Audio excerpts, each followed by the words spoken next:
Well, let's bring you some breaking news this lunchtime. And polio has been detected in sewage samples collected from a treatment works in East London. Our health correspondent, Ashish Joshi, is here. Ashish, this sounds really serious.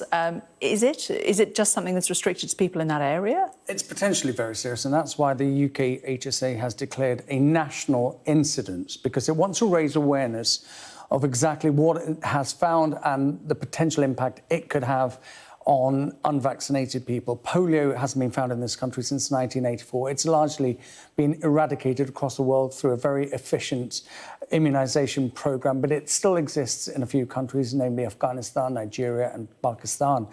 What is likely to have happened is somebody who has travelled to one of these countries has come back, who's been vaccinated against polio, has come back, and that vaccine has become present in their feces and somehow has mutated and infected other people. I have to stress, normally you would expect the UK surveillance of sewage, etc., to pick up 1 or 2 or 3 cases of this every year. It's not uncommon. What is uncommon this time is that they have detected the same virus over several months, which leads health officials to believe that there is some sort of ongoing community transmission, but between probably very closely related households. So that's the concern at the moment, that it spreads outside of that. They are trying to establish the extent of this community transmission. The sewage works where they carried out these tests, that's in Beckton, that has a catchment area of around 4 million people.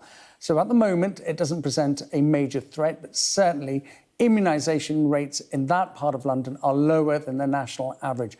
That is why this is a public health awareness exercise to try and get people to understand what polio is, how it spreads, and if your child has not been vaccinated, to try and look for vaccination for protection. Let me read to you what Dr. Vanessa Saliba, the consultant epidemiologist at the UK Health Security Agency, said.